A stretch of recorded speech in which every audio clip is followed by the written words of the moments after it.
मैं राजेंद्र प्रकाश गौतम हूँ। मैं दिल्ली विश्वविद्यालय के हिंदी विभाग में प्रोफेसर हूँ।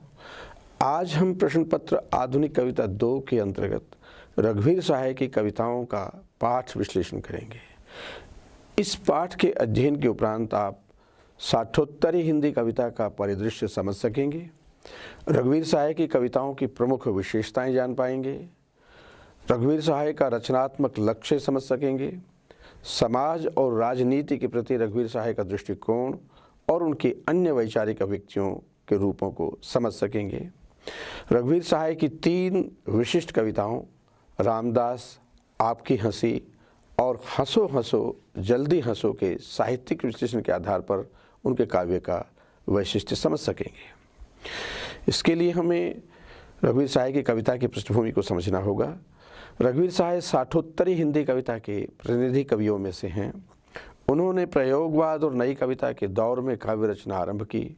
उस दौर में हिंदी कविता अहम केंद्रित होने लगी थी और लघुता का चित्रण करने के बावजूद उसका सरोकार आम आदमी के सुख दुख से बहुत कम रह गया था। जबकि परिवेश साधारण जन की जिंदगी को असुरक्षित बना रहा था। अधिनायकवादी भय और भ्रष्ट राजनीति से आम आदमी का जीना दूभर हो गया था। नई कविता में उसके दुख दर्द को मुखर करने की अपेक्षा काल्पनिक अस्तित्ववादी फैशन परक दुख चित्रित होने लगा था। व्यक्तिवादिता के इस दौर की कविता की भाषा भी जटिल बिंबों और प्रतीकों के जाल में पूरी तरह से उलझ गई थी। ऐसे समय में रघुवीर सहाय ने साधारण जन की रोज़मर्रा की ज़िंदगी को साधारण जन की भाषा में कहना शुरू किया। यथार्थ के बेमानी प्रयोग पर उन्होंने ऐतराज़ किया। रघुवीर सहाय की कविता साठोत्तरी हिंदी कविता की भाषा को एक नई दिशा देती है। कविता में जिस सपाट बयानी को निकृष्ट माना जाता था उसे उन्होंने युग का आदर्श बना दिया। छायावाद की काव्य भाषा अपनी वायवीयता के लिए जानी जाती है और नई कविता की भाषा बिंब पर विशेष बल देकर रूपवाद की ओर झुक जाती है। रघुवीर सहाय की कविता अखबार के निकट पहुंच जाती है, लेकिन अखबारी न होकर उसका रूप सृजनात्मक रहता है। संवेदना के संप्रेषण की इतनी ताजगी भरी भाषा उनके किसी समकालीन कवि में दिखाई नहीं देती। न तो उनकी कविता में लय अनुपस्थित है और न अनुप्रास। फिर भी वे न रोमानी गीतकार के समकक्ष हैं और न तुकबंदी के कवि हैं।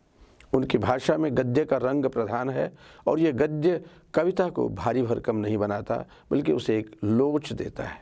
इन्हीं विशेषताओं के कारण रघुवीर सहाय का रचना कौशल युग निर्माता कवि का कौशल कहा जा सकता है। उनकी रचना धर्मिता को समझने के लिए हम थोड़ा विस्तार से उनकी कविताओं को देखेंगे।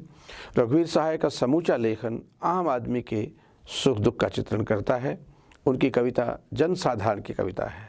उनका रचना संसार स्वातंत्र्योत्तर भारत के यथार्थ से निर्मित हुआ है। उनकी काव्य यात्रा स्वतंत्र भारत में लोकतंत्र की विचार यात्रा भी कही जा सकती है। इस यात्रा के प्रारंभ से लेकर 20वीं सदी के अंत तक लगभग आधी सदी का भारतीय समाज उनकी कविता में बोलता दिखाई देता है। रघुवीर सहाय प्रतिबद्ध और यथार्थवादी रचनाकार हैं। अपनी इस प्रतिबद्धता को व्यक्त करते हुए वे कहते हैं, विचार वस्तु का कविता में खून की तरह दौड़ते रहना कविता को जीवन और शक्ति देता है और यह तभी संभव है जब हमारी कविता की जड़ें यथार्थ में हों। रघुवीर सहाय ने यथार्थ को यही सृजनात्मक आयाम दिया है। उन्होंने यथार्थ को वैज्ञानिक ढंग से समझने की बात कही है और वे खुद कहते हैं कि कोशिश तो यही रही है कि सामाजिक यथार्थ के प्रति अधिक जागरूक रहा जाए और वैज्ञानिक तरीके से समाज को समझा जाए। उन्होंने जो कहा है वो उनकी कविताओं में भी दिखलाई देता है। रघुवीर सहाय ने साहित्यिक लेखन को एक सामाजिक प्रतिमान माना। सन 1950 के बाद लोकतंत्र के नाम पर जो कुछ हुआ उससे सभी वाकिफ़ हैं। कुल मिलाकर हमारे इस लोकतंत्र ने रघुवीर सहाय के शब्दों में बहुत मोटे तौर पर हमें इंसान की शानदार जिंदगी और कुत्ते की मौत के बीच चाँप लिया। ये उन्होंने अपनी एक कविता संग्रह आत्महत्या के विरुद्ध का वक्तव्य जो है उसमें ये बात कही है। लोकतंत्र इस धारणा को लेकर चलता है कि शासन में जनता की हिस्सेदारी, अभिव्यक्ति की स्वतंत्रता, आर्थिक समानता आदि हो, जो वर्तमान व्यवस्था में पूर्णतः अनुपस्थित नजर आती है। चुनाव में जनप्रतिनिधि के रूप में तो पूंजीपतियों के ही प्रतिनिधि चुने जाते हैं या बना लिए जाते हैं। वे प्रतिनिधि गण अस्थिर समाज को सुधारने के बजाय उसे तोड़ने में लगे हैं। यह केवल कवि के समय का यथार्थ नहीं है, बल्कि हमारे अपने समय का यथार्थ भी है, जिससे यह भी प्रमाणित होता है कि कविता अपने युग से आगे की भी बात कहती है। मुझे शक है टूटते हुए समाज का रोना जो रोते हैं, उनके कल परसों के आंसुओं का प्रमाण मेरे पास लाओ। मुझे शक है ये टूटते समाज में हिस्सा लेने आए हैं, उसे टूटने से रोकने के लिए नहीं।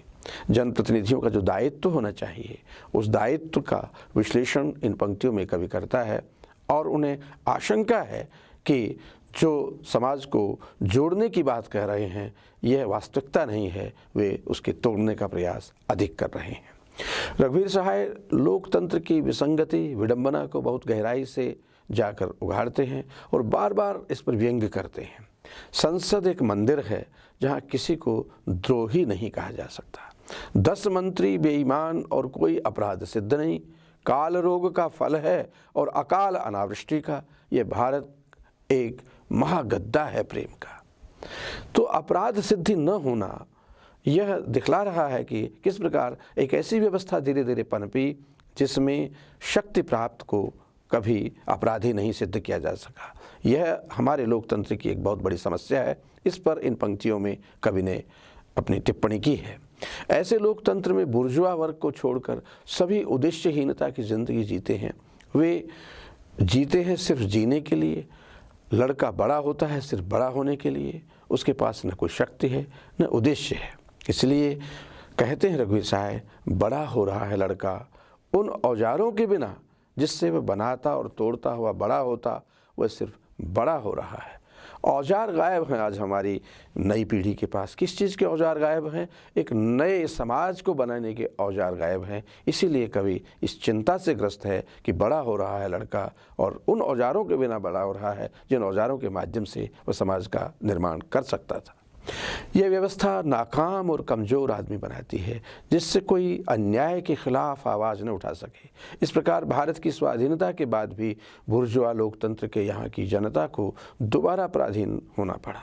देश की जनता ने जब आज़ादी की लड़ाई लड़ी थी तब उसने सोचा था कि आज़ादी के बाद देश में आर्थिक एवं सामाजिक समानता होगी, शोषण और अन्याय से मुक्ति मिलेगी, लोकतंत्र में अधिनायकवादी शक्तियों का भय नहीं होगा, खुशहाली के साथ साथ सामाजिक न्याय होगा, जनता संत्रास से मुक्त होगी। लेकिन जनता के ये सारे सपने बहुत जल्दी टूट गए। भ्रष्ट राजनेताओं की स्वार्थ वृत्ति ने जनता के सभी सपनों को चूर चूर कर दिया।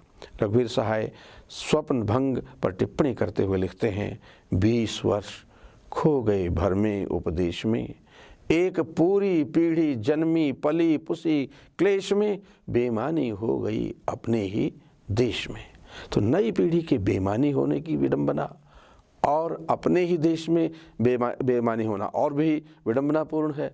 तो नई पीढ़ी की विडंबना को यहाँ चित्रित किया गया है। रघुवीर सहाय की रचनाओं की प्रतिबद्धता है जनता, और इस जनता में स्त्री भी शामिल है जो सदियों से शोषित पीड़ित है। साहित्य में अब तक चित्रित स्त्री को रघुवीर सहाय ने पढ़िए गीता कविता में चित्रित किया है, क्योंकि जो छायावादी मूल्य थे उनको भी उन्होंने देखा समझा था, नई कविता को भी उन्होंने समझा था। इसलिए नए ढंग से वो पढ़िए गीता कविता में स्त्री संदर्भों को चित्रित करते हैं। इसमें वे नारी की कल्पित मर्यादा को ढहाकर एक आयरनी पैदा करते हुए निम्न मध्यवर्गीय नारी की पूरी जीवन गाथा और उसकी विडंबना प्रस्तुत करते हैं। स्त्री संदर्भ की उनकी अन्य प्रमुख कविताएं हैं, किले में औरत, बड़ी हो रही लड़की, औरत का सीना, बैंक में लड़कियां, नारी, दयावती का कुनबा, औरत की ज़िंदगी। और ये सारी कविताएं जिस तरह का स्त्री विमर्श हमने बाद में पनपते हुए देखा है, उससे भी अधिक व्यंग्यात्मक लहजे में अपनी बात कहती हैं। रघुवीर सहाय बहुत कम शब्दों में नारी की परिस्थितियों का वर्णन कर देते हैं। उनकी अस्मिता की पहचान, नारी की अस्मिता की पहचान भी कराते हैं, साथ साथ उन्हें संघर्ष की ओर प्रेरित भी करते हैं। कभी कभी उनकी सहनशीलता का घोर विरोध भी करते हैं। नारी बिचारी पुरुष की मारी है, नारी बिचारी है पुरुष की मारी है, तन से क्षुधित है मन से मुदित है, लपक झपक कर अंत में चित है। तो मन से मुदित रहकर जो आत्मतुष्टि में नारी जी रही है और विद्रोह नहीं करती स्थितियों के प्रति, तो उस पर उन्होंने व्यंग्य किया है। रघुवीर सहाय की कविता में केवल शोषित भ्रष्ट समाज और उस समाज में हताश निराश लोग ही दिखाई नहीं देते, बल्कि उन्हें उस समाज में बदलाव की एक उम्मीद भी दिखाई देती है। वे इस शोषित समाज को सचेत कर अपनी इस दशा को बदलने के लिए प्रेरित करते हैं। रघुवीर सहाय ने यह बखूबी जाना कि जीना लाचारी और बेबसी का नाम नहीं है, वह संघर्ष और विकल्प से सृजन का नाम है। शक्ति दो, बल दो हे पिता, जब दुख के भार से मन थकने आए, पैरों में कुली की सी चाल छटपटाए, इतना सौजन्य दो कि दूसरों के बक्स बिस्तर घर तक पहुंचा आए। तो एक संघर्ष की स्थिति का चित्रण यहाँ है। समाज के परायेपन को वे स्वीकार नहीं करते, ये स्वीकार कर अपने होने की पहचान मिटा देता है। अलगाव के परिवेश में भी रघुवीर सहाय को आशा की किरण दिखाई देती है। उसमें अटूट विश्वास और आस्था है जो कहती है कि एक न एक दिन सब कुछ ठीक हो जाएगा। दूसरे तीसरे जब इधर से निकलता हूँ, देखता हूँ अरे इस वर्ष गुलमोहर में अभी तक फूल नहीं आया। इसी तरह आशा करते रहना कितना अच्छा है। विश्वास रहता है कि वह प्रज्वलित रूप में भूल नहीं आया। असल में प्रकृति के परिवर्तनों पर आस्था रखते हुए कवि यहाँ समाज के बदलाव की भी आस्थामयी अभिव्यक्ति करता है। रघुवीर सहाय ने व्यवस्था को स्वीकार करते हैं और न जीवन से पलायन को। वे व्यथा से दुख दर्द से मुक्ति की कामना करते हैं। वे कहते हैं कि आज़ादी के बाद हर साधारण मनुष्य ने अपने लिए जो स्वप्न देखा था, जो उनकी आशाएं थी, हक था, वह सब पूरा होना चाहिए। हमको तो अपना सब हक मिलना चाहिए, हम तो सारा का सारा लेंगे जीवन, कम से कम वाली बात न हमसे कहिए। और ये मांग वाजिब भी है। लोकतंत्र में आस्था रखने वाले मनुष्य ने जिस स्वतंत्रता की प्राप्ति में संघर्ष किया था, तो उस स्वतंत्रता के बाद ऐसा कहना कि कम से कम वाली बात न हमसे कहिए वाजिब लगता है। जीवन के प्रति इस प्रकार की आस्था मनुष्य को हर विपरीत परिस्थिति, हर द्वंद्व, हर कठिनाई से जूझने की इच्छा शक्ति देती है। वह टूटता नहीं, न ही पराजित होता है।